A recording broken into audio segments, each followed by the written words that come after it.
যে বনলতা লাজুকে চোর সাজিয়ে বাড়ি থেকে বের করতে চেয়েছিল, আজ সেই কেন লাজুর পায়ে ধরে কাঁদতে বাধ্য হল? খবরের কাগজের এক একটা পাতায় যখন লাজুর সাহসিকতার গল্প, তখন বাড়ির অন্দরে কোন নতুন ষড়যন্ত্রের জাল বুনছে শ্রী আর শর্মিলা? লাজু কি পারবে নিজের সম্মান বাঁচিয়ে বনলতার কালো অতীতকে সবার আড়ালে রাখতে? নাকি অনুভবের জেদের কাছে ফাঁস হয়ে যাবে বাড়ির সব গোপন সত্যি? সবটা জানতে হলে আজই দেখুন লাজুর এক নতুন অগ্নি পরীক্ষা। গল্পের শুরুতেই দেখা যায় অনুভব লাজুর সাথে কথা বলতে থাকে। লাজুকে বলে, দেখো লাজু, আমি ভেবেছিলাম তুমি হয়তো কোনো ভুল কাজ করছো, আর সেটার জন্য তোমার কেরিয়ারে যদি কোনো রকমের কোনো খারাপ কিছু হয়, সেই জন্যই তোমাকে আমি সাবধান করতে চেয়েছিলাম। আমি ভেবেছিলাম তুমি হয়তো ওই ছেলেটার সাথে কোনো রিলেশনশিপে জড়িয়ে গেছো। সেই ভয় থেকেই আমি তোমাকে কতগুলো কথা শুনিয়ে ফেলেছি। তুমি এত সিরিয়াসলি সব কিছু নিও না। এরপরেই লাজু বলে, তুমি ভাবলে কি করে?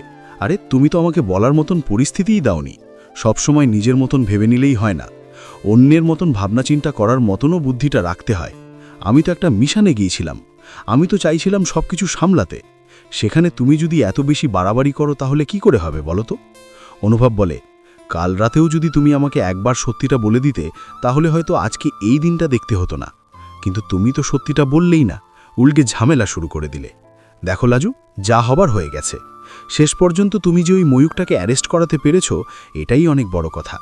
আমি আর এই সমস্ত ফালতু ঝামেলাই তোমাকে রাখতে চাই না। তোমার পড়াশোনা ক্ষতি হতে পারে। এরপরই লাজু বলে, আমিও চেয়েছিলাম নিজেকে বাঁচাতে, আর সাথে বনলতা দিদিকেও। বনলতা দিদি অনেক বড়ই বিপদে পড়েছিল, তাকে বাঁচানোটা খুব জরুরি ছিল। আর সেই জন্যই তো আমি চেষ্টা করে তাকে বাঁচানোর চেষ্টা অন্তত করলাম। আমি চাই ওই ছেলেটার যেন কঠিন শাস্তি হয়। এর মধ্যেই অনুভব বলে, সে তো হবে, কিন্তু আমি তোমাকে নিয়ে কোনো রিস্ক নিতে পারবো না। ওই ছেলেটা যদি তোমার সাথে কোনো খারাপ কিছু করার চেষ্টা করতো না, ওকে আমি শেষ করে ফেলতাম। এটা আমি তোমাকে বলে দিচ্ছি লাজু। তখনই অনুভব বলে, তুমি ঠিক আছো তো? লাজু বলে, আমি একদম ঠিক আছি। আর শোনো, তুমি এই সমস্ত উল্টোপাল্টা কথা না ভাবনা চিন্তা করা ছেড়ে দাও, কারণ আমি তোমাকে ছাড়া অন্য কারো সাথে। বলেই থেমে যায়। অনুভব বুঝতে পারে যে লাজু এই কথাটাই বলতে চেয়েছিল, যে অনুভব ছাড়া ও কারো সাথে কোনো দিনও মিশতে পারবে না, আর প্রেম করা তো সম্ভবই নয়। এরপর দুজনা মান অভিমান সেরে বাড়ির দিকে রওনা দেয়। লাজু তো বাড়িতে গিয়ে খুবই কান্নাকাটি করে, আর অনেকটাই ভেঙে করেছে। অনুভবেরও সেই একই অবস্থাই হয়। এরপরে রাত্রিরে যখন লাজু বই খাতা নিয়ে বসে, তখনই ফোন করে অফিসার সুদর্শন স্যার, আর বলে, লাজবন্তী দেবী, তোমার সাথে একটু কথা ছিল। লাজবন্তী বলে, স্যার, সব কিছু ঠিক আছে তো? মানে কোনো অসুবিধা হয়নি তো? ওই ছেলেটাকে আপনি আবার জেল থেকে ছেড়ে দেবেন না তো স্যার? তখনই সুদর্শন স্যার বলে, আরে বাবা, না না, ওকে যখন আমি অ্যারেস্ট করেছি তখন জেলের ঘানি তো ওকে আমি টানিয়েই ছাড়ব। সেসব কথা বলার জন্য নয়, তোমাকে একটা অন্য কথা বলার জন্য ফোনটা করেছি। আসলে এখানে প্রেসের লোকেরা জড়িয়ে পড়েছে, তারা চাইছে তোমার সাথে কথা বলে তোমার একটা ইন্টারভিউ নিতে। এরপর লাজু বলে, স্যার, প্রেসের লোকেরা কোথা থেকে আসলো? আমি যে বলেছিলাম স্যার কোনো রকমের কোনো ঝামেলা যেন না হয়, স্যার আপনি কেন এরকমটা করলেন? তখনই অফিসার বলে, দেখো, আমি কাউকেই কিছু বলিনি, তবে এই নিউজ রিপোর্টাররা খবর ঠিক বার করেই নেয়। তবে আমি এইটুকু বলেছি যে তুমি নাম তার সামনে আনতে চাও না। ব্ল্যাকমেলারকে ধরেছ, কিন্তু কাকে এসে ব্ল্যাকমেল করছিল সেটা তুমি বলবে না, ঠিক আছে? আর এটাও বলেছি, অনুভবের কথা বলিনি, বলেছি একটা অজ্ঞাত পরিচয়ের লোক তোমাকে এসে বাঁচিয়েছে। পুরো বিষয়টা এভাবে করেছি, তাই তোমার কাছে যদি কিছু জিজ্ঞেস করে তুমি সেম কথাই বলবে। লাজু তখন বলে, ঠিক আছে, আপনি যখন বলছেন এত করে, আমি অবশ্যই সেই কথাগুলোই বলবো। এর পরের দিন সকাল হতেই বড় বড় করে লাজুর ছবি বেরিয়েছে, আর সাথে রয়েছে লাজুর বলা কথাগুলো। যা দেখার পর অনু বাড়ির সবাইকে ডাকাডাকি শুরু করে দেয়, আর বলে, সবাই কোথায় গেলে, এসো তাড়াতাড়ি, অনেক খবর আছে দেখবে। এরপর সবাই চলে এসছে। তখনই ঠাম্মি জিজ্ঞেস করে, কি হয়েছে, এত খুশির কারণটা কি, জানতে পারি? তখনই ঠাম্মি বলে, কিছু তো একটা হয়েছে। এরপর লাজুর যে ছবি বেরিয়েছে সেটা সবাইকে দেখায়, আর অনু তখন বলে, এই নিয়ে পরপর করে লাজুর 3 বার পেপারে নাম উঠেছে। এর থেকে ভালো আর কি হতে পারে? আজকে আমরা সবাই খুব খুশি। লাজু একজন ব্ল্যাকমেলারকে ধরে অ্যারেস্ট করিয়ে ছেড়েছে। আর এটা শোনার পরই শ্রী তখন বলে, লাজু আবার এত মহৎ কাজ কবে করল? আর ওই যে আমাদের বাড়ি থেকে চুরি করেছে, কই সেটা তো খবরের কাগজে উঠল না। এরপর অনু বলে, মা, তুমি একটু থামবে? তুমি কি দেখেও সব কিছু দেখতে পাও না? আমি তো বুঝতে পারি না যে তুমি ঠিক কি করতে চাইছো। এরপর অনুভব পুরো ব্যাপারটাকে বোঝার চেষ্টা করে যে কি বেরিয়েছে খবরের কাগজে। বনলতা উপর থেকে সবটা দেখে আর শুনতেও পায়, আর ভাবে লাজু ময়ূককে অ্যারেস্ট করাইনি তো। এরপর বনলতা খুব ভয়ে ভয়ে রয়েছে। অনু যখন পুরোটা পড়তে শুরু করে তখনই সেখানে লেখা থাকে অনেক কিছু। আর সেখানে লাজু বলেছে, আমি চেয়েছিলাম অপরাধীটাকে শাস্তি দিতে, কারণ অপরাধী অনেক বড় অন্যায় করছিল। বারবার করে একটা মেয়েকে যেভাবে বিপদে ফেলার চেষ্টা করেছে, তার জন্যই তার শাস্তি প্রাপ্য। ময়ূকের নাম লেখা ছিল, ময়ূকের নামটাও পড়ে ফেলেছে অনু। সেটা শোনার পর বনলতা বুঝতে পারে যে লাজু ঠিক কত বড় একটা কাজ করেছে। লাজু ময়ূককে অ্যারেস্ট করিয়ে ফেলেছে। আর এই খবরটা শোনার পর বনলতা খুবই খুশি হয়ে যায়। তার মধ্যেই ঠাম্মি বলে, এবার আমি কিছুটা হলেও বুঝতে পারছি। লাজু, আমি জানি যে তুই আমার ওপর রাগ করেছিস, তাই বলে একবার বলবি না?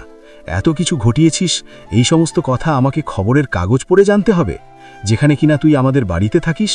শোন না লাজু, আমি অনেক বড় ভুল করেছি। আমি তোর কাছে ক্ষমা চাইছি। আর কখনোই এরকম ভুল হবে না। প্লিজ তুই আমাকে ক্ষমা করে দে। এরপর হাত জোর করে ঠাম্মি ক্ষমা চায়। আর ওদিকে বনলতা বলে, লাজু, তুই আমার জন্য অনেক কিছু করেছিস।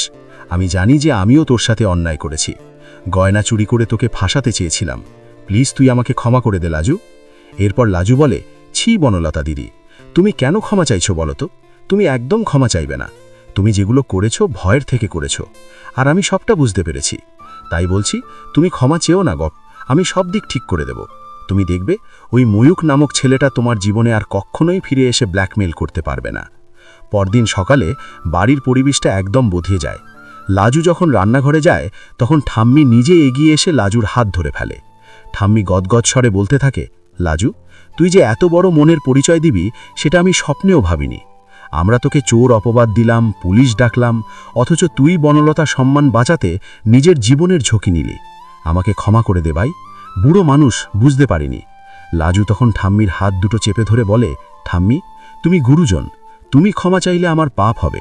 আমি তো এই বাড়ির মেয়ে হতে চেয়েছি, আর বাড়ির লোকের বিপদ দেখলে কি চুপ করে থাকা যায়? বনলতা আড়াল থেকে সবটা শুনছিল। তার চোখে তখন জল। সে বুঝতে পারে যাকে সে পথের কাঁটা ভেবেছিল সেই আজ তার রক্ষাকর্তা। বনলতা ধীর পায়ে লাজুর সামনে এসে দাঁড়ায় আর বলে, লাজু, আমি তোর সাথে যা যা করেছি তার জন্য কোনো ক্ষমাই যথেষ্ট নয়। আমি গয়না চুরি করে তোর ব্যাগে রেখেছিলাম যাতে তোকে বাড়ি থেকে বের করে দেওয়া যায়, অথচ তুই সেই গয়নাগুলো উদ্ধার করে দিলি আর ময়ূকের হাত থেকে আমাকে মুক্তি দিলি। লাজু হেসে বলে, বনলতা দিদি, অতীত ভুলে যাও, এখন থেকে আমরা নতুন করে শুরু করব। ওদিকে অনুভব সবটা দেখে মনে মনে খুব খুশি হয়। সে লাজুর কাছে এসে চুপি চুপি বলে, দেখলে তো লাজু, সত্যের জয় সব সময় হয়। আমি তোমাকে ভুল বুঝেছিলাম, তার জন্য আমি লজ্জিত। লাজু অনুভবের দিকে তাকিয়ে মিষ্টি হেসে বলে, তুমি তো আমার মঙ্গলের জন্যই বলেছিলে, তাই তোমার উপর আমার কোনো রাগ নেই। তবে বাড়ির পরিস্থিতি শান্ত হলেও শ্রী আর শর্মিলা কিন্তু শান্ত হতে পারে না। তাদের মনে একটাই খচখচানি, যে মেয়েটাকে লাজু বাঁচালো সে আসলে কে? শর্মিলা বারবার জেরা করতে থাকে, লাজু, তুমি কি ওই মেয়েটার নাম বলবে না? আমাদের খুব জানতে ইচ্ছে করছে। লাজু তখন কৌশলে বলে, মা, আমি কথা দিয়েছি কারো নাম নেব না। বিশ্বাস করুন, সে আমাদের খুব পরিচিত কেউ নয়। বনলতা তখন ভয়ে কাঁপছিল, যদি লাজু মুখ ফসকে বলে ফেলে। কিন্তু লাজু অটল থাকে। এর মধ্যেই বাড়িতে পুলিশের জিপ এসে দাঁড়ায়।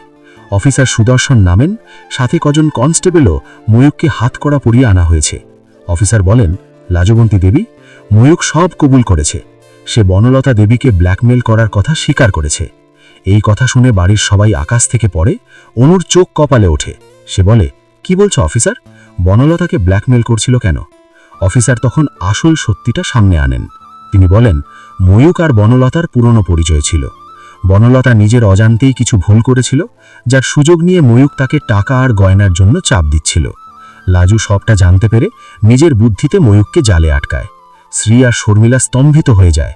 তারা বুঝতে পারে যে তারা এতদিন ভুল মানুষকে আপন ভেবেছিল আর সঠিক মানুষকে দূরে সরিয়েছিল। অনুভব তখন বনলতার সামনে গিয়ে দাঁড়ায় আর বলে, দিদিভাই, তুমি এত বড় বিপদে ছিলে আর আমাদের একবারও বললে না?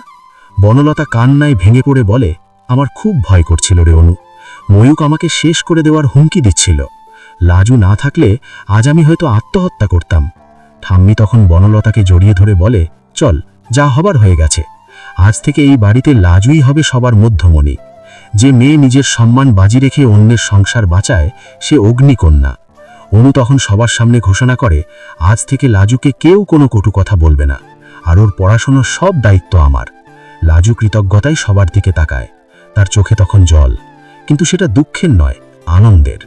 ময়ূককে যখন পুলিশ নিয়ে চলে যায় তখন সে লাজুর দিকে তাকিয়ে বলে, তুই আমাকে হারিয়ে দিলি লাজু, কিন্তু মনে রাখিস আমি আবার ফিরব। অফিসার তাকে একটা ধমক দিয়ে গাড়িতে তোলেন। বাড়ির সবাই যখন ভেতরে চলে যায় অনুভব লাজুকে বাগানে ডেকে নিয়ে যায় আর বলে, লাজু, তুমি আজ যা করলে তার জন্য আমি গর্বিত। তুমি আমার জীবনের শ্রেষ্ঠ মানুষ। লাজু লজ্জা পেয়ে মাথা নিচু করে থাকে। অনুভব তখন লাজুর হাত ধরে বলে, আমি কি তোমায় একটা কথা বলতে পারি? লাজু সম্মতি দিলে অনুভব বলে, আমি তোমাকে কোনো দিন হারাতে চাই না। তুমি কি সারা জীবন এভাবেই আমাদের আগলে রাখবে?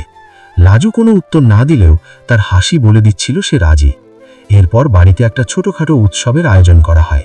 বনলতা নিজে হাতে লাজুকে সাজিয়ে দেয় আর শ্রী রান্নাঘরে গিয়ে লাজুর পছন্দের পদ রান্না করে। দীর্ঘদিনের ভুল বোঝাবুঝি শেষে পরিবারটা আবার এক হয়। লাজু মনে মনে ঈশ্বরকে ধন্যবাদ জানায়, কারণ সে শুধু ময়ূককে হারায়নি, সে আসলে এই বাড়ির মানুষের মন জয় করে নিয়ে